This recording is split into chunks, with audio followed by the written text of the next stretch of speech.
Mister और Mrs Sharma के घर शादी के 5 साल के बाद जब बेटी ने जन्म लिया तो पूरे घर के लोग बहुत खुश थे। उसके पहले जन्मदिन पर उन लोगों ने शानदार पार्टी का आयोजन किया। शहर के नामी गिरानी लोग उस पार्टी में आए हुए थे। मिसेस शर्मा तो अपनी बेटी को एक पल के लिए भी खुद से दूर नहीं कर रही थी। तभी अचानक घर की लाइट चली गई और कोई मिसेस शर्मा की गोदी से बच्चे को छीन कर ले गया। मिसेस शर्मा शोर मचाने लगी। जब तक कोई कुछ समझ पाता पूरे घर की लाइट वापस आ गई, मगर उनकी बेटी का कोई पता नहीं था। सिक्योरिटी, कोई है? जल्दी से पता करो, अभी कोई ज्यादा दूर नहीं गया होगा। ढूंढो मेरी बेटी को। आप फिक्र ना करें, हो सकता है वो इस पार्टी को छोड़कर ही ना जा सका हो। हम लोग आसपास ढूंढने जाते हैं। अरे कोई पुलिस को भी तो फोन करो। Hello, police station. जैसे ही पुलिस स्टेशन खबर गई, इंस्पेक्टर राठौर और कामिनी जी तुरंत पार्टी में पहुंच गए और सारी घटना के बारे में जानकर मिस्टर शर्मा से सवाल करने लगे। यह पार्टी में जो भी लोग मौजूद हैं, तब आपने ही इनवाइट किए हैं या किसी और ने भी कुछ लोगों को इनविटेशन भेजे हैं? आप भी कैसी बातें कर रहे हैं सर? मेरी पार्टी है तो इनविटेशन भी मैं ही भेजूंगा ना। हमें सारे गेस्ट की लिस्ट चाहिए। गेस्ट की लिस्ट चाहिए? मतलब क्या है इसका? आप लोग हम पर शक कर रहे हैं? देखिए, एक छोटी बच्ची गायब हुई है और उसको ढूंढने के लिए हम सब पर शक करेंगे। हमें अपना काम करने दीजिए। कामिनी जी, आप तुरंत आसपास के रास्ते पर गाड़ियों की चेकिंग चालू करवा दीजिए। कोई भी गाड़ी बिना चेकिंग के आगे नहीं जानी चाहिए।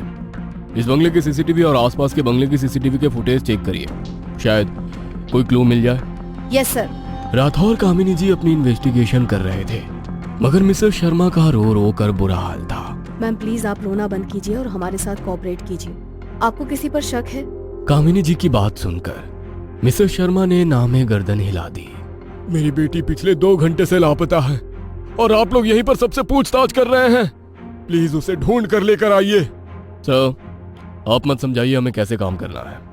गाड़ियों की तलाशी में कुछ हासिल हुआ या आसपास के सीसीटीवी कैमरा में कोई फुटेज मिली? पिछले 2 घंटे में इस घर से कोई भी गाड़ी बाहर नहीं गई है। केवल एक लोडिंग ऑटो ही यहाँ से निकला है और वो ऑटो केटरिंग सर्विसेज वालों का ही था। कैटरिंग सर्विस वाले का ऑटो? शर्मा जी, आपकी कैटरिंग कौन देख रहा था? उसे बुलाइए। इंस्पेक्टर राठौर के कहने पर तुरंत कैटरिंग वाले को बुलाया जाता है, मगर कैटरिंग वाला इंस्पेक्टर के सामने आते हुए कांप रहा था। क्या हुआ? इंस्पेक्टर राठौर का नाम सुनकर अपनी दादी नानी याद आ गई? यदि डर लगता है तो गलत काम क्यों करते हो? सर, मैंने कोई गलत काम नहीं किया, वो तो बस ऐसे ही। जब घर की लाइट गई थी और बच्ची गायब हुई थी, उसके बाद तुम्हारा लोडिंग ऑटो इस घर से रवाना हुआ था। उस लोडिंग ऑटो में क्या था? मैम, पार्टी लगभग खत्म होने वाली थी। जो एक्स्ट्रा बर्तन और सामान था वो सब लोडिंग ऑटो में भिजवाया था। वो ऑटो तुम्हारा परमानेंट है या रैंडम किसी को बुलाते हो? सर, वैसे तो हमारा परमानेंट ऑटो है, मगर कल वो खराब हो गया था, इस कारण उस ऑटो वाले ने अपने दोस्त को भेजा था। उस ऑटो वाले का नंबर मिल जाएगा या कोई पता या ठिकाना? कामिनी के पूछने पर कैटरिंग वाले ने उस ऑटो वाले का मोबाइल नंबर दे दिया। कामिनी ने अपने मोबाइल से उस नंबर को डायल किया तो नंबर स्विच ऑफ आ रहा था। तभी सन्नाटे को चीरते हुए मिस्टर शर्मा की फोन की रिंग बजने लगी। हेलो, कौन? मुझे नहीं पहचाना? इतनी जल्दी भूल गया शर्मा? अपनी बेटी की खैरियत चाहता है तो अपने आसपास इकट्ठा हुई भीड़ को अपने अपने घर रवाना करो और इंस्पेक्टर को भी विदा करो। उसके बाद मुझसे बात करना। अपहरणकर्ता की बात सुनकर मिस्टर शर्मा हाथ जोड़कर सभी को अपने घर रवाना करते हैं। फिर इंस्पेक्टर राठौर और कामिनी जी से भी जाने की गुजारिश करने लगे। सर, आप खामोखा परेशान हो रहे हैं, हमें अपना काम करने दीजिए। जल्दी आपकी बेटी को ढूंढ लेंगे। यदि मेरी बेटी जिंदा रही तो ही तो उसे ढूंढ पाओगे ना। अभी आप लोग चले जाइए। मिस्टर शर्मा के बार बार इंसिस्ट करने पर वे लोग उनके घर से बाहर आ गए। सर, आपने आसानी से शर्मा की बात मान ली। हमें रुककर वहाँ पर थोड़ी पूछताछ तो करनी थी। कामिनी, उस बच्ची को ढूंढने के लिए हमारा बाहर आना जरूरी था, क्योंकि बच्ची वहां से निकल चुकी थी। यदि हम लोग जिद कर कर वहां पर रुकते तो हो सकता है वो किडनैपर बच्ची को नुकसान पहुंचाता। उसकी सुरक्षा के लिए मैंने ये कदम उठाया। मगर सर, अब क्या?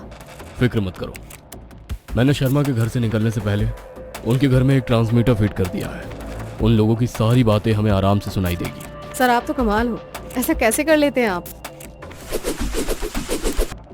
अपना तो ऐसा ही है। घर के बाहर राठौर और कामिनी बात कर रहे थे, तभी शर्मा के फोन पर दोबारा किसी का फोन आया। तुमने सभी को खुद से दूर भेजकर बहुत अच्छा काम किया। अगर अब अपनी बेटी से मिलना चाहते हो तो 20 लाख रुपए लेकर शहर के बाहर स्थित ढाबे पर रात के 2 बजे पहुंच जाना। मिस्टर शर्मा किडनैपर की बात मान लेते हैं और तुरंत 20 लाख रुपए के इंतजाम में जुट जाते हैं। दूसरी तरफ इंस्पेक्टर राठौर और कामिनी ने किडनैपर और मिस्टर शर्मा की पूरी बात सुन ली थी। सर इस किडनैपर ने तो बड़ा हाथ मारा है। उसका पाला राठौर से है। हाथ मारा है कि मधुमक्खी के छत्ते में हाथ डाला है। अपनी पूरी टीम को अलर्ट कर दो, उसे पता चल जाएगा। सादे कपड़ों में उस ढाबे के आसपास सब लोग मौजूद रहें। इंस्पेक्टर राठौर और कामिनी की पूरी टीम अलर्ट होकर ढाबे के आसपास चौकसी करने लग जाती है। तभी मिस्टर शर्मा अपनी कार लेकर वहां पहुंचते हैं। तभी मिस्टर शर्मा का फोन बजने लगता है। फोन पर उनकी बेटी की रोने की आवाज सुनाई दे रही थी। बेटा कहाँ है? लाडो घबरा मत, तेरे पापा आ गए हैं, तू जल्दी हमारे पास होगी। मिस्टर शर्मा बात कर ही रहे थे कि फोन कट गया। Hello hello hello. तभी मोबाइल पर एक मैसेज आया। मिस्टर शर्मा, अपनी बेटी की आवाज सुन लेना। अब यदि उससे मिलना चाहते हो तो तुम्हारी गाड़ी की डिक्की में जो पैसे रखे हैं उसे चुपचाप टेबल नंबर 3 पर रखकर चले जाओ। तुम्हारी बेटी तुम्हारे घर पहुंच जाएगी। मिस्टर शर्मा दोबारा उस नंबर पर फोन लगाने की कोशिश करते हैं, मगर फोन नॉट रीचेबल था। उनके पास किडनैपर की बात मानने के अलावा कोई चारा ना था, तो चुपचाप पैसे निकालकर टेबल पर रखकर चले गए और घर पर अपनी बेटी का इंतजार करने लगे। तभी उनके घर की डोरबेल बजी। मिस्टर शर्मा ने तुरंत उठकर दरवाजा खोला तो सामने इंस्पेक्टर राठौर और कामिनी खड़े थे। आप लोग यहाँ? आपसे कहा था ना इस केस से दूर रहना। आपको तो सर का शुक्रिया कहना चाहिए, आपके पैसे भी बच गए और बेटी भी। ये लीजिए।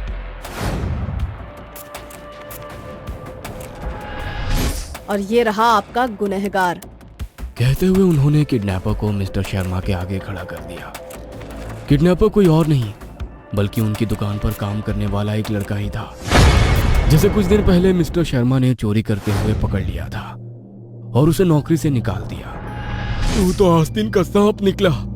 पहले मेरी दुकान पर हाथ मारा और फिर मेरी बेटी पर। उस मासूम ने तेरा क्या बिगाड़ा था? बिगाड़ा तो मेरी बेटी ने भी तेरा कुछ नहीं था, मगर जब मैंने उसके इलाज के लिए पैसे चोरी की तो तूने मुझे नौकरी से निकाल दिया। मेरे पास पैसे भी नहीं थे, मेरे हाथों में मेरी बेटी ने दम तोड़ दिया। तभी मैंने सोच लिया था कि बच्चे का दर्द क्या होता है तुझे अच्छे से समझाऊंगा, तुझसे पैसे भी ले लूंगा और बेटी भी नहीं दूंगा। मुझे नहीं पता था कि तूने अपनी बेटी के लिए चोरी की थी। अरे उसके इलाज के लिए पैसे मांग कर तो देखता, मैं ऐसे ही दे देता।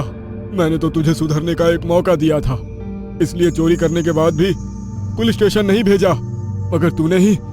कहते हुए गुस्से में मिस्टर शर्मा किडनैपर को मारने लगे। शर्मा जी बस कीजिए, अपने गुस्से पर कंट्रोल कीजिए।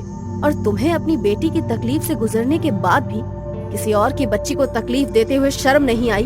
अब तो तेरा फैसला कानून ही करेगा। चल चुपचाप। किसी भी केस को सॉल्व करने में आपका मुकाबला नहीं है सर, आप कमाल हो। अपना तो ऐसा ही है।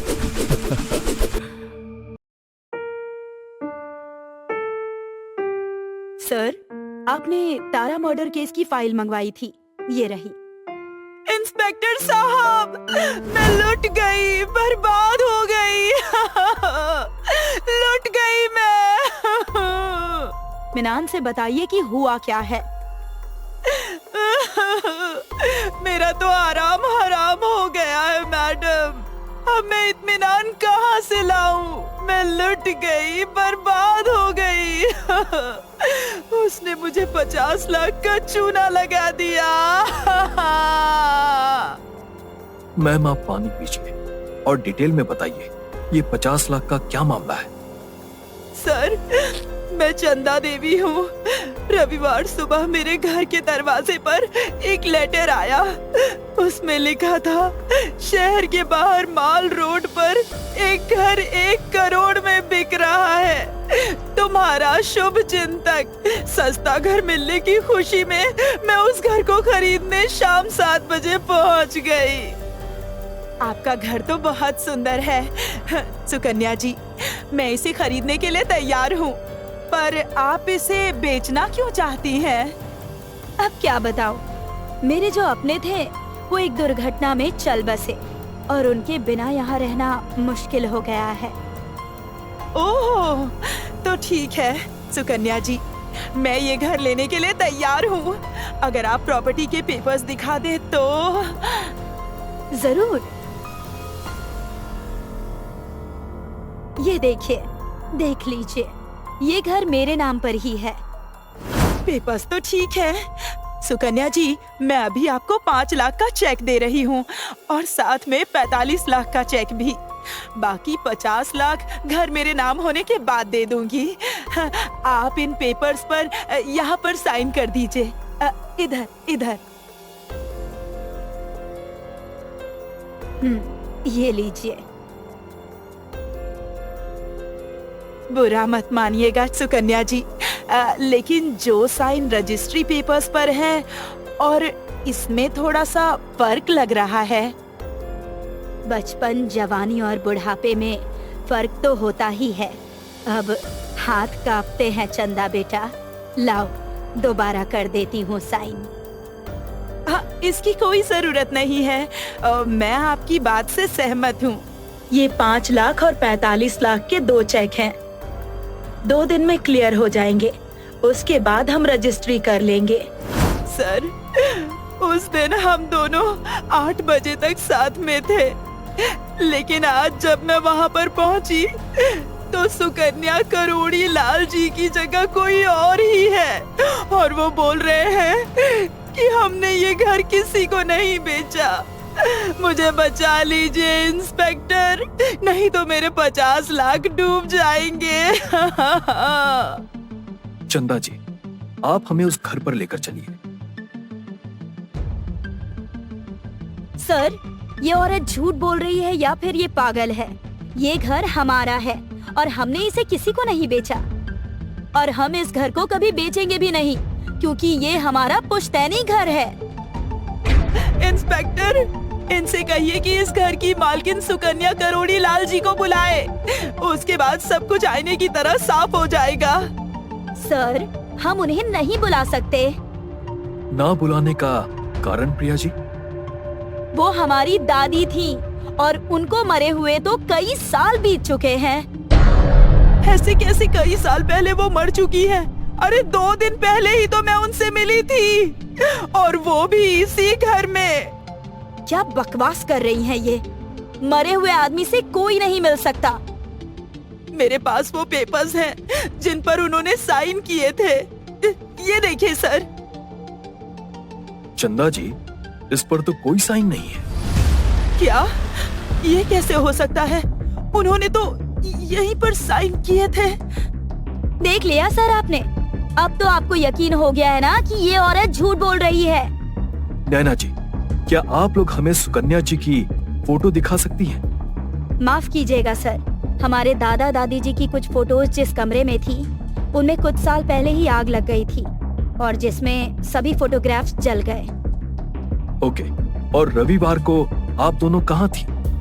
सर, हम दोनों शनिवार को रामगढ़ गांव में अपनी एक सहेली के यहाँ पार्टी में गए थे और आज सुबह ही लौटे हैं।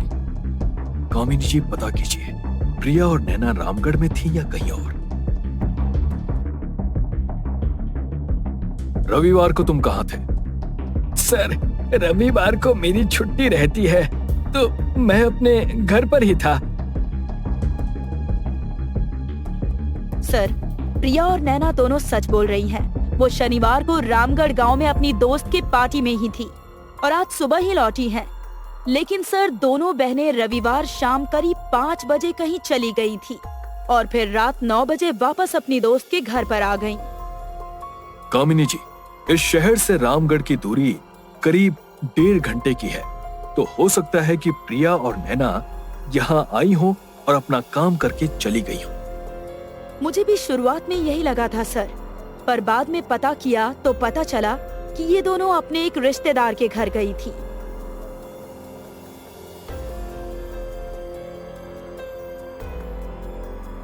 नहीं सर, हम इस औरत को नहीं पहचानते। सर, आप लोग क्यों उस झूठी औरत की बातों में आकर अपना टाइम बर्बाद कर रहे हैं? नैना जी, आप हमें कानून मत सिखाइए। आप लोग मुझे घर के पेपर्स दिखाइए, मैं उसे अपने साथ ले जाकर चेक करना चाहता हूँ। ये लीजिए सर।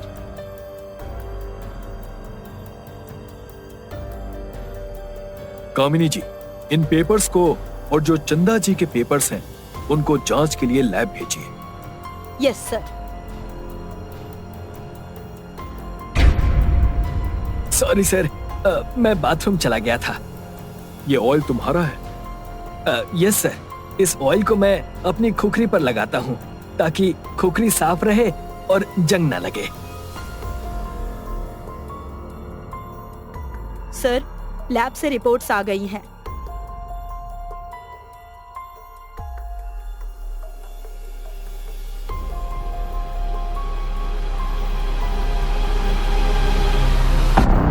कामिनी जी, देखा आपने चमत्कारी पेन का कमाल? सर, ये तो सचमुच चमत्कार हो गया। आपने जो भी लिखा सब गायब हो गया। इसका मतलब सर, चंदा जी को इसी तरह से ठगा गया है। हाँ कामिनी जी, मुझे पता चल गया है कि वो ठग जादूगर कौन है। हमें तो पता चल चुका है कि चंदा जी को तूने ही ठगा है। अब ये सच तू भी अपने मुंह से स्वीकार कर ले तो अच्छा होगा। वैसे इस धोखाधड़ी में अकेला तो होगा नहीं, क्योंकि तू इतना अक्लमंद तो है नहीं। और इससे पहले कि मेरा डंडा बोल पड़े, अपने साथियों का नाम भी बक दे। बोल, कौन कौन शामिल है इस ठगी के खेल में? बोल। सर, वो मैं और वो मेरी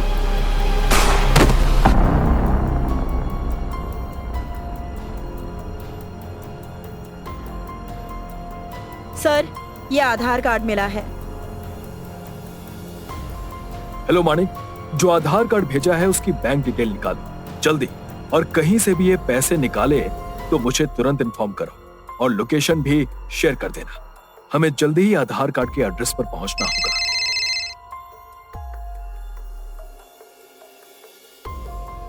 मुजरिम अभी अभी गोली रोड के बीना बैंक एटीएम से पैसे निकालने की कोशिश कर रहा है। वो भागे उससे पहले ही हमें उसे पकड़ना होगा। आइए देवकी जी, ओह सॉरी, सुकन्या करोड़ी लाल जी, आइए। देवकी, मुंह बंद रखने से तुम बेगुनाह नहीं बन जाओगी। तुमने अपने ही पति का खून किया है और तुम्हें सच्चाई बतानी पड़ेगी। बोलो, खून क्यों किया तुमने? बोलो। सर, मैं चंदा मैम को पहले से जानती थी, क्योंकि मैं कुछ साल पहले तक उनके घर में काम किया करती थी और उनके सेक्रेटरी मनीष से भी मेरी पहचान थी। उसी ने चंदा को ठगने का प्लान बनाया था। इस काम में मेरा पति बहादुर भी शामिल था, लेकिन 1 करोड़ सुनकर मेरे मन में लालच आ गया और मैंने सबको ठगने की प्लानिंग कर ली। अपने पति को क्यों मारा? वो आप लोगों के सामने मुंह ना खोल दे, इसीलिए उसे मार दिया। लालच बुरी बला है देवकी, और इसी लालच ने तुम्हें खूनी बना दिया। अब ना तुम्हारे हाथ में पैसे हैं, ना पति, ना सुकून भरी जिंदगी। अब तुम्हें मिलेगी तो सिर्फ फांसी। और मनीष, तुम्हारी धोखाधड़ी की वजह से एक कत्ल हुआ है, तुम्हें तो उम्र कैद होगी। आधी रात को तकरीबन 2 बजे शीशा समर के साथ गाड़ी में दिल्ली से मुंबई अपने ससुराल जा रही थी। शादी के बाद पहली बार वो ससुराल जा रही थी। शीशा और समर एक दूसरे से बहुत प्यार करते थे। गाड़ी में बैठे वो अपनी आगे के फ्यूचर के बारे में डिस्कस कर रहे थे। समर, आज मैं बहुत खुश हूँ। फाइनली तुम्हारे घर वालों ने हमारी शादी को एक्सेप्ट कर ही लिया। हाँ, इस बात से तो मुझे भी बहुत खुशी हो रही है। मुझे तो यकीन ही नहीं हो रहा है कि पापा ने तुम्हें अपनी बहू के रूप में एक्सेप्ट कर लिया। नहीं तो तुम जानती ही हो कि जब हमने शादी की थी तब मेरे सारे घर वाले तुमसे कितना नाराज थे। मुझे ऐसा लग रहा है कि अब सब कुछ ठीक हो जाएगा। ऐसे ही प्यार भरी बातें करते करते वो घर जा रहे थे। तभी अचानक कुछ गुंडे उनकी गाड़ी के सामने आ गए। उन सब ने एक काले कपड़े से अपने मुंह को ढक रखा था। समर ने जोर से ब्रेक लगाई। सारे गुंडों ने उनकी गाड़ी को चारों ओर से घेर लिया और गाड़ी के दरवाजे का लॉक तोड़ दिया और जबरदस्ती गाड़ी में बैठ गए। उन्होंने समर और शीशा के सारे गहने छीन लिए और उनमें से एक आदमी ने गाड़ी चलाना शुरू किया। शीशा और समर बहुत डर गए थे। वो उनसे अपनी जिंदगी की भीख मांगने लगे। प्लीज हमें छोड़ दीजिए। आपको गहने, पैसे, जो कुछ भी चाहिए सब कुछ ले लीजिए, लेकिन प्लीज हमें छोड़ दीजिए। हम पुलिस या किसी और को कुछ नहीं बताएंगे, प्लीज हमें जाने दीजिए। उन लोगों के बहुत गिड़गिड़ाने के बाद गुंडों ने समर को गाड़ी से बाहर निकाला, लेकिन वो शीशा को अपने साथ लेकर गए। समर ने गाड़ी के पीछे दौड़ लगाई, लेकिन वो गाड़ी दूर जंगल में ले गए थे। समर को कुछ समझ नहीं आ रहा था। समर ने अपने मोबाइल में नजदीकी पुलिस स्टेशन सर्च किया और सीधे पुलिस स्टेशन पहुंच गया। मैम, प्लीज मेरी मदद कीजिए, मेरी वाइफ को बचा लीजिए मैम, प्लीज। पहले शांत हो जाओ और बताओ कि हुआ क्या तुम्हारी वाइफ को। समर ने सारी बात कामिनी को बताई। कामिनी ने फौरन इंस्पेक्टर राठौर को कॉल किया और सारी बात बताई। ओके कामिनी, एक काम करो, समर की एफआईआर लिख लो और शहर के सारे पुलिस स्टेशन में शीशा की तस्वीर भिजवा दो। मैं बस पुलिस स्टेशन पहुंच ही रहा हूँ। Okay sir. कामिनी ने समर की एफआईआर लिखी। कुछ ही देर में इंस्पेक्टर राठौड़ पुलिस स्टेशन पहुंचे। सारी बात जानने के बाद इंस्पेक्टर राठौर ने समर से उसकी गाड़ी की तस्वीर ली और शहर के सारे चेक पोस्ट पर पुलिस को इन्फॉर्म कर दिया। चेक पोस्ट पर समर की गाड़ी की तलाश शुरू कर दी गई। कामिनी, इंस्पेक्टर राठौड़ और समर इंसिडेंट प्लेस पर पहुंचे। तभी समर के मोबाइल पर उसके घर वालों का कॉल आ गया। बेटा, कहाँ हो तुम सब लोग? हम कब से तुम्हारी राह देख रहे हैं। इतनी देर क्यों लग रही है तुम्हें? समर ने रोते हुए सारी बात अपने पापा को बताई। बेटा तुम घबराओ मत, बहू को कुछ नहीं होगा, तुम पहले घर आ जाओ। समर ने बताया कि वो पुलिस के साथ है और जब तक शीशा का पता नहीं लगता वो शांत नहीं बैठेगा। पुलिस अपनी छानबीन कर रही थी। पूरा दिन बीत गया, लेकिन शीशा का कुछ पता नहीं चला। समर मायूस चेहरे के साथ अपने घर गया। घर वाले सभी टेंशन में थे। पुलिस की तलाश जारी थी। सर, आपको क्या लगता है कौन कर सकता है ये सब? हमका तो लागत है कुछ तो गोल मटोल है ही केस में। बात तो तुम्हारी सच है लल्लू पटेल, गोल मटोल तो है। पुलिस ने समर के घर वालों से बात की, लेकिन उन्हें कुछ खास जानकारी नहीं मिली। फिर कामिनी ने समर के घर के पड़ोसी से बात की। तब उन्हें पता चला कि समर के पिता शीशा और समर की शादी के सख्त खिलाफ थे, क्योंकि शीशा एक मॉडल थी, लेकिन समर शीशा से प्यार करता था, इसीलिए उन्होंने शादी कर ली। लेकिन समर के पापा ने उनकी शादी को एक्सेप्ट नहीं किया था, इसलिए समर और शीशा ने घर छोड़ दिया और दिल्ली में जाकर रहने लगे। पुलिस का सीधा शक समर के पापा के ऊपर गया। पुलिस ने समर के पापा को अपने गिरफ्त में ले लिया। तब समर के पापा ने बताया कि पहले उन्होंने शीशा को अपनी बहू के रूप में एक्सेप्ट नहीं किया था, लेकिन अपने बेटे को खो देने के डर से उन्होंने शीशा को एक्सेप्ट कर लिया। लेकिन पुलिस को अभी भी समर के पापा पर शक था। एक दिन समर जब पुलिस स्टेशन जा रहा था, तब उसे शीशा का मेकअप आर्टिस्ट दिखाई दिया, जो दिल्ली में शीशा का शूट से पहले मेकअप किया करता था। समर को याद आया कि जब भी वो शीशा से मिलने उसके स्टूडियो जाया करता था, तब वो मेकअप आर्टिस्ट उसे घूरता रहता था और शीशा को भी अजीब तरह से देखता था। उसका अचानक मुंबई में आना समर को कुछ अजीब लगा। वो उससे बात करना चाहता था, लेकिन तब तक वो लड़का वहाँ से निकल गया था। समर ने जल्दी से पुलिस स्टेशन जाकर पुलिस को इन्फॉर्म किया। कुछ घंटे बाद पुलिस ने उस लड़के को गिरफ्तार कर लिया था। उस लड़के ने बताया कि उसका नाम सलीम है। सर, मैं तो शीशा मैम का सिर्फ मेकअप आर्टिस्ट हूँ। हाँ, वो दिखने में बहुत खूबसूरत थी, इतनी खूबसूरत थी कि उनके चेहरे से नजर नहीं हटती थी। लेकिन सर, कुछ भी हो जाए, हम अपनी औकात तो नहीं भूल सकते ना। शीशा मैम एक फेमस मॉडल थी और मैं एक मेकअप आर्टिस्ट, मेरी उनसे क्या बराबरी सर। ओके, तुम जा सकते हो। Thank you sir. सलीम के जाने के बाद सर, आपने उसे ऐसे ही क्यों छोड़ दिया? मुझे तो वो बेगुनाह नहीं लगता। जरूर वो इस किडनैपिंग में शामिल है। हाँ सर, हमको भी यही लागत है। ये मेकअप मैन मेकअप के साथ साथ कहानी भी बहुत ही अच्छी बनावत है। जो दिखाया जाता है जरूरी नहीं कि हमेशा वैसा ही हो। कभी कभी कुछ धागों को जानबूझकर जोड़ा जाता है ताकि हम गुमराह हो जाएं। अगले दिन पुलिस स्टेशन में लालू हवलदार एक सीसीटीवी फुटेज लेकर आया जिसमें समर की कार के जंगल की तरफ जाने का वीडियो था। जंगल जाने के लिए बीच में एक हाईवे आता है। उस वीडियो में एक आदमी ने चेक पॉइंट पर अपना हाथ बाहर निकाला था जिस पर एक टैटू बना हुआ था। पुलिस ने उस टैटू के बारे में जानकारी निकाली। उस शॉप के सीसीटीवी फुटेज में उसका चेहरा साफ दिखाई दे रहा था। शॉप के ओनर ने बताया कि उसका नाम रंगा है और उसने 1 महीने पहले ही वो टैटू बनवाया था। सभी वापस पुलिस स्टेशन आ गए। तभी पुलिस के पास समर और उसके पापा की कॉल हिस्ट्री के रिकॉर्ड्स की रिपोर्ट आ जाती है जिसमें वो लोग नोटिस करते हैं कि एक कॉल बार बार समर को आ रहा था। कामिनी ने जब वो नंबर ट्रैक किया तो पता चला कि वो तो फॉरेस्ट एरिया से आ रहा है।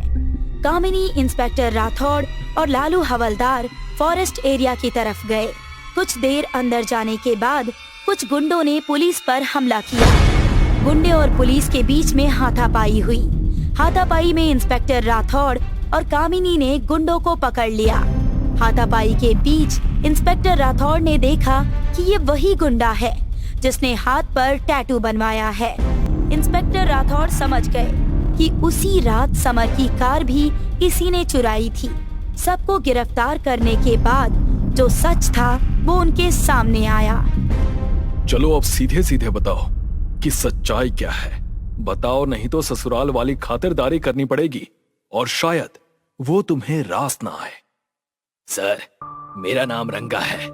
मैं तो छोटी मोटी चोरी करके अपना गुजारा करता हूँ, लेकिन अभी हम लोग को ज्यादा पैसे चाहिए थे। तभी हमारे पास एक आदमी आया, उसने हमें 5 लाख रुपए दिए ये मर्डर करने के लिए। किसने पैसे दिए थे तुम्हें, बताओ। सो मिस्टर आदर्श पति जी, बोलो, क्यों किया तुमने ये सब? सर, मुझे माफ कर दीजिए सर। मैं शीशा को मारना नहीं चाहता था, लेकिन मैं क्या करता, मुझे कुछ समझ में नहीं आ रहा था। समर हाथ जोड़कर रोते हुए। समर ने बताया कि वो शीशा से बहुत प्यार करता था, लेकिन उसका मॉडलिंग करना उसे पसंद नहीं था। उसने शीशा को समझाने की बहुत कोशिश की, मगर शीशा अपना काम छोड़ने के लिए तैयार नहीं थी।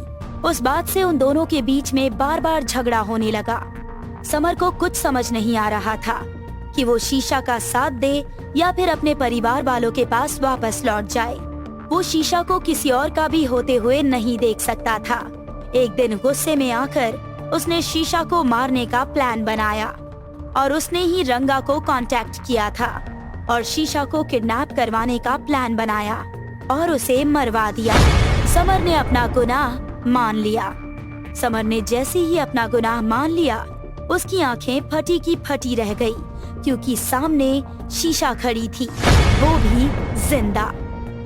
तुमने ये सब किया समर? मैंने तुम पर विश्वास किया, इतना प्यार किया, और तुमने मुझे ही मारना चाहा। ये तो मेरी किस्मत अच्छी थी कि जिन गुंडों को तुमने मुझे मारने के लिए कहा था, उन्होंने ज्यादा पैसों की लालच में मुझे नहीं मारा और तुम्हारा असली चेहरा मेरे सामने आ गया। अपने गुनाह को प्यार का नाम मत दो। अगर तुम सच में शीशा से प्यार करते तो उसके काम की भी रेस्पेक्ट करते। तुम्हें एक खूबसूरत बीवी चाहिए थी बस। अब जेल में बैठकर आराम से अपने प्रमोशन के ऐड बनाना। प्यार का ऐसा भी एक चेहरा होता है, ये आज देख लिया। लेकिन सर, आप कभी किसी गुनहगार को नहीं छोड़ेंगे, ये बात आज कंफर्म हो गई। आपका जवाब नहीं सर। हाँ सर, आप तो बहुत है बढ़िया हो। अपना तो ऐसा ही है कामिनी।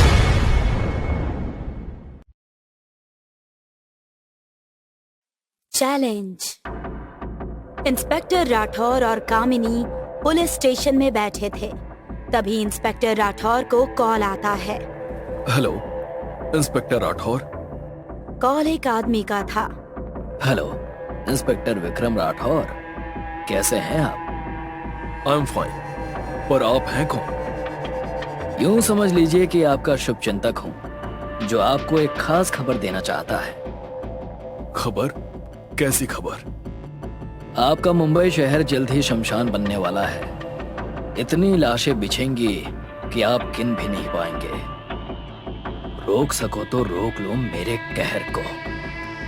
वैसे आपसे बात करके अच्छा लगा। कौन बोल रहा है? क्या होने वाला है? कौन करने वाला है? Hello hello hello. Call cut गया था। क्या हुआ सर? किसका फोन था?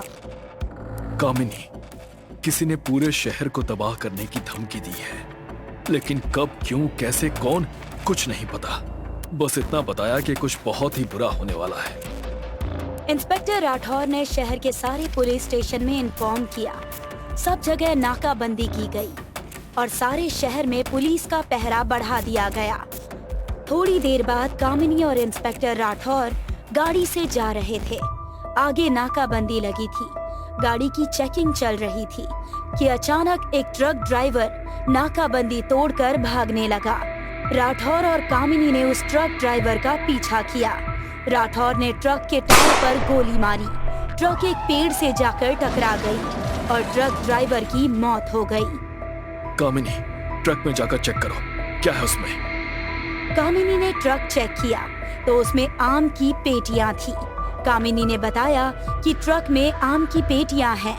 राठौर को शक हुआ कि आम की पेटी के लिए ये ड्राइवर अपनी जान जोखिम में क्यों डालेगा। इंस्पेक्टर राठौर ने कामिनी को सारी पेटियां ठीक से चेक करने के लिए कहा। चेक करते वक्त कामिनी को कुछ पेटियों में बम मिले। ये देखिए सर, इसमें तो बम है। तभी मरे हुए आदमी के मोबाइल पर एक कॉल आया। इंस्पेक्टर राठौर ने कामिनी को कॉल नंबर ट्रेस करने के लिए कहा। बाद में उस नंबर पर राठौर ने कॉल किया। सामने कॉल पर, काम हुआ कि नहीं? बोलो, चुप क्यों हो? कुछ बोलो। कौन बात कर रहा है? इंस्पेक्टर राठौर ने इन्वेस्टिगेशन टीम को बुलाया और ट्रक में जो बॉम्ब था उसे ले जाने के लिए कहा। थोड़ी देर बाद इंस्पेक्टर राठौर के मोबाइल पर एक रैंडम नंबर से कॉल आया। हेलो। क्या बात है इंस्पेक्टर राठौर, मुझे नहीं पता था कि तुम इतनी जल्दी मेरा चैलेंज एक्सेप्ट कर लोगे। मेरा पहला प्लान तो तुमने फ्लॉप कर दिया, लेकिन लास्ट में वही होगा जो मैं चाहता हूँ। क्या हुआ सर? किसका कॉल था? उस आदमी का जो पूरे शहर को तबाह करना चाहता है। कामिनी ने कॉल ट्रेस किया। तब उसे पता चला कि वो कॉल एक पुराने खंडर के पास से आ रहा है। पुराने खंडर में कांचा दौड़ते हुए आया। सर, एक प्रॉब्लम हो गई है सर। पुलिस को हमारा बॉम्ब से भरा हुआ ट्रक मिल गया है सर। मैं जानता हूँ मूर्ख, लेकिन पुलिस को हमारे ट्रक के बारे में पता कैसे चला? तुम लोगों की लापरवाही की वजह से मेरा पूरा प्लान चौपट हो जाएगा। मैं मेरी इतने साल की मेहनत ऐसे ही जाया नहीं जाने दे सकता। कामिनी, इंस्पेक्टर राठौर और लालू पटेल उस लोकेशन की ओर गए जहां से कॉल आया था। वो पूरे खंडर में घूमे, लेकिन उनके हाथ कोई सुराग नहीं लगा। तभी कामिनी को ऊपर एक गाड़ी दिखाई दी। सब लोग उस गाड़ी के पास बड़े ही सावधानी से पहुंचे। इंस्पेक्टर राठौर ने गाड़ी का दरवाजा खोला तो अंदर कोई नहीं था। सबको हैरानी हुई कि एक गाड़ी खंडर में कैसे। लालू पटेल ने गाड़ी की तलाशी शुरू की। आगे गाड़ी में उसे कुछ 15 एक ही फिल्म के टिकट मिले, वो भी अलग अलग दिन के। लालू पटेल ने टिकट अपने पास रख लिया। तभी कामिनी को एक आवाज सुनाई दी। कामिनी ने आवाज की तरफ देखा तो गाड़ी में एक बॉम्ब लगाया गया था। सर, इस गाड़ी में बॉम्ब है, जल्दी यहाँ से बाहर निकलो।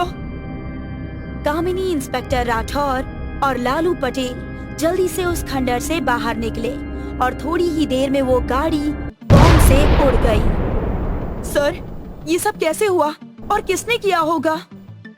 उसी ने जिसने हमें धमकी दी है शहर को तबाह करने की।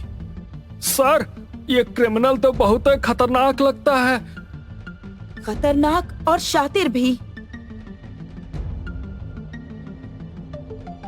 इंस्पेक्टर राठौर, कामिनी और लालू पटेल पुलिस स्टेशन में सोच रहे थे कि आखिरकार एक इंसान एक ही फिल्म के 15 टिकट क्यों खरीदेगा, वो भी एक ही थिएटर के, वो भी उस फिल्म की जो कि फ्लॉप है।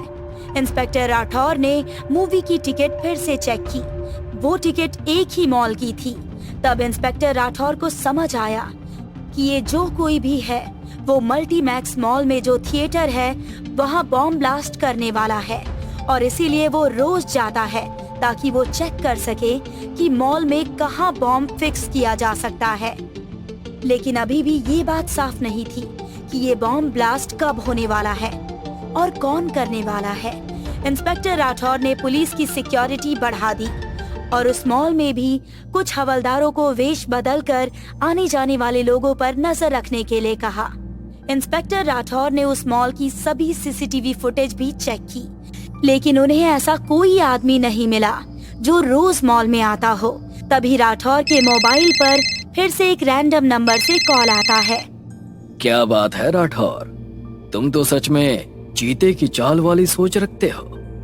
इम्प्रेसिव, हाँ? चलो, खेल अब और भी ज्यादा इंटरेस्टिंग हो गया है।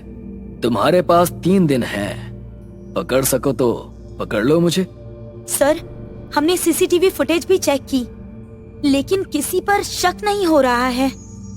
हमका तो लागत है वो आदमी अलग अलग लोगों को भेजता होगा फिल्म देखने के लिए, वरना एक ही आदमी बार बार एक ही फिल्म देख देख कर बोर हो जाएगा ना। पटेल, ये मजाक का वक्त नहीं है, यहाँ पूरा शहर दांव पर लगा है। बात भले ही पटेल ने गलत की हो, लेकिन उसमें भी पॉइंट है। अलग अलग लोगों को नहीं भेजा जा सकता, लेकिन अलग अलग भेष बनाकर तो आया जा सकता है ना। राठौर ने मॉल में वेश बदलकर कुछ पुलिस वाले को एंट्री और एग्जिट के गेट पर खड़ा किया ताकि वो अंदर आने वाले हर आदमी की तलाशी ले सके। लेकिन वो आदमी इतना चालाक था कि पुलिस की नजर से बचकर मॉल में घुस गया। राठौर सीसीटीवी फुटेज पर नजर रखे हुए था और फिर इंस्पेक्टर राठौर को वो दिखा जिसे देखने के बाद वो सीधे मॉल के ग्राउंड फ्लोर पर भाग कर गया और उसने एक आदमी को पकड़ा। उस आदमी ने नकली दाढ़ी और मूछें लगाई हुई थी। इंस्पेक्टर राठौर ने उसकी दाढ़ी मूछें निकाली, तभी वहाँ कामिनी और लालू पटेल भी आ गए। सर, ये कौन है? ये वही है जिसने हमें इतने दिनों से परेशान करके रखा था। जब इसका क्रिमिनल फाइल्स में मैंने रिकॉर्ड देखा तो पाया कि ये करण है, करण मल्होत्रा। इंस्पेक्टर राठौर ने बताया कि करण पहले एक ग्रेट साइंटिस्ट था, लेकिन उसने पैसों के लिए गलत लोगों के साथ हाथ मिला लिया था।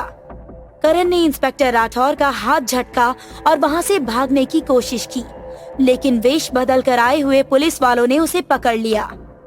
इंस्पेक्टर राठौर ने उसे एक थप्पड़ मारा।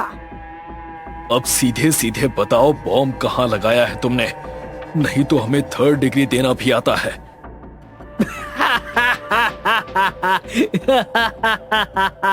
तुम्हारे पास सिर्फ 10 मिनट है राठौर। मेरा बॉम्ब वाला ट्रक पकड़कर तुमने पहला चैलेंज जीता और मेरी बॉम्ब लगाई हुई गाड़ी से बचकर दूसरा चैलेंज जीता, लेकिन ये तीसरा चैलेंज जीतने के लिए तुम्हारे पास सिर्फ 10 मिनट है। उसके बाद बूम। इंस्पेक्टर राठौर और कामिनी बॉम्ब को ढूंढने के लिए गए। 7 मिनट होने के बाद भी उन्हें बॉम्ब नहीं मिला। एक पुलिस ऑफिसर ने उन्हें बताया कि करण लास्ट टाइम में मॉल के मीटिंग बोर्ड से बाहर निकला है। इंस्पेक्टर राठौर और कामिनी मीटिंग बोर्ड के अंदर गए और बॉम्ब ढूंढने लगे। लास्ट में सिर्फ 1 मिनट ही बचा था। इंस्पेक्टर राठौर की नजर एक गुलदस्ते पर पड़ी। वहाँ सिर्फ एक ही गुलदस्ता था। इंस्पेक्टर राठौर गुलदस्ते के पास गया। उसने देखा तो सिर्फ 30 सेकंड ही बाकी थे बॉम्ब ब्लास्ट होने में। कामिनी, अगर वायर सही कटी तो सबकी जान बच जाएगी, और अगर गलत कटी तो हम खुद को भी नहीं बचा पाएंगे। जो होगा देखा जाएगा सर। इंस्पेक्टर राठौर ने बॉम्ब की एक वायर काटी और लकीली बॉम्ब का टाइम ऑफ हो गया। करण को कोर्ट ने 15 साल की सजा सुनाई। सर, वैसे तो आपका कोई जवाब है ही नहीं, लेकिन एक बात मुझे समझ में नहीं आई कि आपको अचानक ये कैसे पता चला कि वही आदमी क्रिमिनल है, जबकि वो वेश बदल कर आया था। इंस्पेक्टर राठौर ने बताया कि आदमी अपना वेश बदल सकता है, लेकिन कुछ आदतें होती हैं जो वो बदल नहीं सकता। जैसे करण ने अपने बाल, कपड़े, दाढ़ी, मूछें तो बदली, लेकिन अपने हाथ की घड़ी और पैर के जूते नहीं बदले। और जब उसने 3 दिन पहले की सीसीटीवी फुटेज चेक की थी, तब एक अलग इंसान ने वही घड़ी और जूते पहने थे, और आज एक अलग इंसान ने पहने थे। 2 अलग इंसान एक जैसी चीजें कैसे पहन सकता है? बस उसी से उस पर शक हुआ और वो उसे पकड़ने के लिए भागा। वाह सर, आप तो बहुत वो क्या बोलते हैं उसको, हाँ, आप स्मार्ट हो। Yes sir, you are great sir. आखिरकार आपने ये चैलेंज जीत ही लिया। अपना तो ऐसा ही है कामिनी। नेहा और विजय की नई नई शादी हुई है। दोनों बिस्तर पर आराम से सो रहे थे। सुबह होते ही नेहा जाग गई और उसने बड़े प्यार से विजय को जगाया। गुड मॉर्निंग बेबी, चलो अब उठो और जल्दी से तैयार हो जाओ। तुम्हें मेरे साथ शॉपिंग के लिए भी आना है। मुझे घर के लिए सामान खरीदना है। Very good morning baby. क्या तुम भी बोरिंग सी बात कर रही हो? हमारी नई नई शादी हुई है, तुम घूमने फिरने की बजाय ये घर के कामों में लग गई। घर के कामों के लिए तो पूरी जिंदगी पड़ी है। अब बहाने मत बनाओ, चलो जल्दी से तैयार हो जाओ। विजय अपने बिस्तर से उठा और वॉशरूम गया और ब्रश करने लगा। ब्रश करते करते उसके सीने में जोर से दर्द होने लगा और वो जमीन पर गिर गया। नेहा, नेहा, नेहा! विजय की आवाज सुनते ही नेहा दौड़ती हुई विजय के पास आई। विजय, विजय, क्या हुआ तुम्हें? विजय, मैं डॉक्टर को कॉल करती हूँ। नेहा ने घबराते हुए डॉक्टर को कॉल किया। डॉक्टर, मैं नेहा जैन बात कर रही हूँ। विजय की तबीयत अचानक बहुत बिगड़ गई है, आप प्लीज जल्दी से घर आ जाइए। थोड़ी ही देर में डॉक्टर विजय के घर पहुँचे, लेकिन तब तक बहुत देर हो चुकी थी। विजय की डेथ हो चुकी थी और नेहा उसके बगल में बैठकर रो रही थी। डॉक्टर ने पुलिस स्टेशन में कॉल किया। मैं डॉक्टर चौधरी बात कर रहा हूँ, आप प्लीज डिवाइन हाउस में आ सकते हैं? एक इमरजेंसी है, यहाँ अभी अभी मिस्टर विजय की मौत हुई है। ओके, हम 15 मिनट में पहुँच रहे हैं। इंस्पेक्टर राठौर और कामिनी जल्दी से विजय के घर पहुँचे। क्या हुआ था इन्हें? पता नहीं सर, अचानक से इनके सीने में दर्द होने लगा। मैंने डॉक्टर को भी कॉल किया था, लेकिन तब तक बहुत देर हो चुकी थी। विजय की डेड बॉडी को हॉस्पिटल ले जाया गया पोस्टमार्टम के लिए। विजय की डेथ के बाद नेहा बहुत अपसेट रहने लगी। विजय की पोस्टमार्टम रिपोर्ट में लिखा था कि उसकी मौत हार्ट अटैक की वजह से हुई है। एक दिन जब नेहा चाय पी रही थी तो उसकी नजर न्यूज़पेपर पर पड़ी। आज पेपर में बिजनेसमैन रंजन की न्यूज दिखाई दी, जो करोड़ों का मालिक था और एक पेंटिंग का एग्जीबिशन अटेंड करने के लिए वो मुंबई शहर में आने वाला था। न्यूज पढ़कर नेहा ने एक हल्की सी स्माइल दी और 2 दिन बाद नेहा उसी पेंटिंग के एग्जीबिशन में गई जहां रंजन आने वाला था। थोड़ी देर बाद रंजन भी वहां आ गया। रंजन पेंटिंग को देख रहा था। वाह, what a beautiful painting. Ranjan painting देख ही रहा था कि उसकी नजर नेहा पर पड़ी। नेहा एक टेबल के पास चेयर पर बैठी थी। नेहा को देखकर रंजन उसे देखता ही रह गया। थोड़ी देर बाद रंजन नेहा के पास गया। हेलो ब्यूटीफुल, क्या मैं यहाँ बैठ सकता हूँ? नेहा ने सिर हिलाते हुए हाँ बोला। रंजन नेहा से बात करने की कोशिश कर रहा था, लेकिन नेहा ज्यादा कुछ बोल नहीं रही थी। थोड़ी देर बाद नेहा विजय की आंखों से ओझल हो गई। रंजन एग्जीबिशन खत्म करके अपनी गाड़ी से वापस जा ही रहा था कि अचानक गाड़ी के सामने नेहा आ गई और गिर गई। रंजन ने गाड़ी से बाहर आकर देखा तो वो नेहा थी। नेहा जो बेहोश पड़ी थी। रंजन को कुछ समझ में नहीं आ रहा था, इसीलिए वो नेहा को अपने घर ले आया। अगली सुबह जब नेहा की आंख खुली तो वो नई जगह पर थी। वो बेड से उठकर बाहर जाने ही वाली थी कि तभी रंजन वहां कॉफी लेकर आया। Good morning beautiful. तुम यहाँ? और मैं कहाँ हूँ? और मैं यहाँ कैसे आई? तुम ये क्या कर रहे हो? और ये कौन सी जगह है? अरे धीरे धीरे, इतने सारे सवालों के जवाब देते देते तो कॉफी ठंडी हो जाएगी। रंजन और नेहा ने कॉफी पी और रंजन नेहा को छोड़ने के लिए उसके घर गया। ऐसे ही रंजन और नेहा में दोस्ती बढ़ने लगी। धीरे धीरे रंजन को नेहा पसंद आने लगी। वो दोस्ती के नाम पर उसे महंगे महंगे गिफ्ट देने लगा। धीरे धीरे दोनों को एक दूसरे से प्यार होने लगा। एक दिन जब रंजन नेहा के घर आया था और नेहा से बात कर रहा था, तभी वहां चित्रा आ गई। चित्रा विजय की सगी बहन थी जो अमेरिका में थी। विजय की मौत के बाद वो नेहा से मिलने आई थी। उसके बाद रंजन वहां से चला गया। नेहा और चित्रा विजय को याद करके रोने लगे। अगले दिन रंजन फिर से नेहा को मिलने आया, लेकिन उसने देखा कि चित्रा पेंटिंग कर रही है। रंजन चित्रा के पास गया और उससे बात करने लगा। आपको पेंटिंग आती है? आपको पेंटिंग करना पसंद है? हाँ, मुझे पेंटिंग बहुत पसंद है और इसी सिलसिले में मैं अमेरिका गई थी। विजय भैया की इच्छा थी कि मैं एक फेमस आर्टिस्ट बनूं। चित्रा जी, आप तो बहुत खूबसूरत पेंटिंग बनाती हैं। इन पेंटिंग्स को तो एग्जीबिशन में होना चाहिए। चित्रा और रंजन बात कर ही रहे थे कि नेहा वहां पर आ गई। दोनों को बात करते देख नेहा गुस्से में आग बबूला होने लगी। धीरे धीरे चित्रा और रंजन के बीच दोस्ती बढ़ने लगी और नेहा इनसिक्योर फील करने लगी। अगले दिन इंस्पेक्टर राठौर और कामिनी नेहा से मिलने उसके घर गए। मिस नेहा, हमें विजय के बारे में जानकारी चाहिए। क्या विजय को पहले से ही हार्ट की प्रॉब्लम थी? हाँ सर, विजय ने मुझे बताया था कि उसे हार्ट की प्रॉब्लम है। ओके। एक दिन चित्रा घर पर नहीं थी। वो अपनी फ्रेंड के घर पर गई थी वहां रहने के लिए, और इसी बात का फायदा उठाकर नेहा ने पार्टी के बहाने रंजन को घर पर बुलाया। नेहा अच्छे से तैयार होकर रंजन का वेट कर रही थी। थोड़ी देर बाद रंजन आ गया। डोरबेल बजी। नेहा ने दरवाजा खोला तो रंजन नेहा को देखता ही रह गया। Neha, you are looking so beautiful. Thank you, please come. Neha और रंजन साथ में एंजॉय कर रहे थे, डांस कर रहे थे। तभी रंजन ने नेहा को प्रपोज किया। नेहा भी यही चाहती थी कि रंजन उसे प्रपोज करे। Neha, will you marry me? क्या तुम पूरी जिंदगी मेरे साथ शेयर करोगी? रंजन, तुम तो सब कुछ जानते हो मेरे बारे में। मेरे पति विजय की 2 महीने पहले ही मौत हुई है और मैं उनके गम से अब तक बाहर नहीं आई हूँ। तुम मुझे अच्छे लगते हो, तुम्हारी कंपनी भी मुझे बहुत अच्छी लगती है, लेकिन शादी के बारे में मैंने अब तक सोचा नहीं है। मुझे थोड़ा वक्त चाहिए। मैं समझ सकता हूँ नेहा, तुम्हें जितना वक्त चाहिए तुम ले लो। मैं इंतजार करूंगा तुम्हारे जवाब का।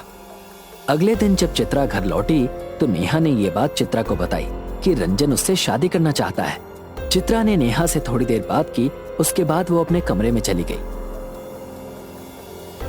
अगले दिन नेहा ने चित्रा और रंजन को बात करने के लिए बुलाया और उन्हें ड्रिंक ऑफर की।